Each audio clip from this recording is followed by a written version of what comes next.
All right. Hi, brothers. So I'm just going to give my vocation story. So I grew up in Montgomery, Alabama, to a Catholic family with my father, my parents, and my older brothers, Peyton and David.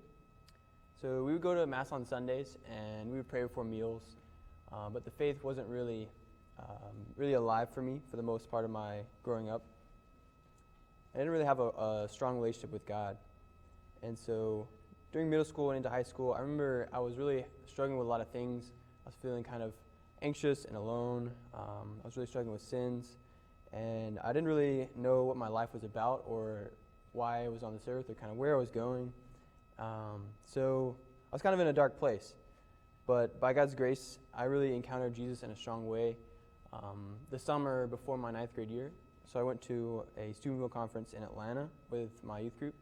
And I remember in adoration, one of the nights, just experiencing Jesus personally as a healer, someone who cared about me, someone who wanted to give me direction, give me freedom. And it just really kind of redirected my whole life. And it really lit a fire in my heart for God. And my life just kind of dramatically shifted from that weekend. And there was just new hope, new direction, like I said. And I began to try and go to daily Mass and try to pray regularly. And I wanted to be around people who were also following God.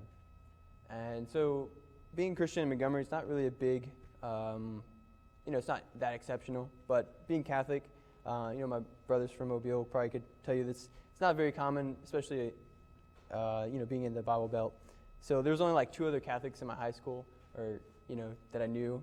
And so it was kind of hard just not having too many people to build a community with.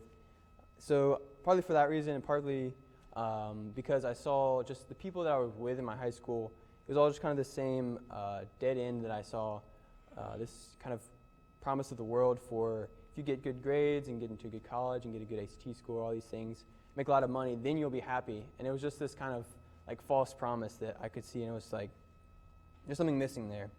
And so sometime during my freshman, sophomore year, I did transfer to a Catholic school in our town, and that was a really good choice. But I remember I would sit in the church before Mass, and I would pray and just think about like the priest's life and the sacrificial life that they had, that it was a really noble life, and that they were living not for themselves, not just to kind of fill that emptiness that we all kind of experience as human beings, but they were giving of themselves, and somehow that gave them meaning. And so that was just really what drew me to the priesthood in the first place. But I ran into some troubles with my faith and discernment when I found out my oldest brother had kind of rejected the faith. And that was a really tough thing, being in high school, and he was like, 7 years older than me. And I was kind of like, wow, this person I look up to, is like kind of rejected this thing that I'm thinking about giving my life towards. And so that was really tough. But I remember the summer before my senior year, we had a seminarian come to our parish and stay there for the summer, and he just really was able to show me that the faith has a lot of intellectual depth, that it's not just kind of this shallow, like, oh yeah, I just kind of believe the Bible, and there's really no like deeper than just kind of like, this is what the Bible says. That's kind of the general answer that's kind of been passed around. But he just was able to show me the intellectual depth of the faith. And then he was also really encouraging as far as going to seminary.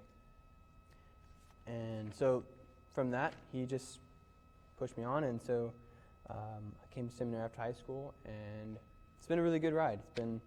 I've been growing a lot in just freedom and openness and being able to hear what the Lord is saying to me so I can respond to his call. Praise be Jesus Christ.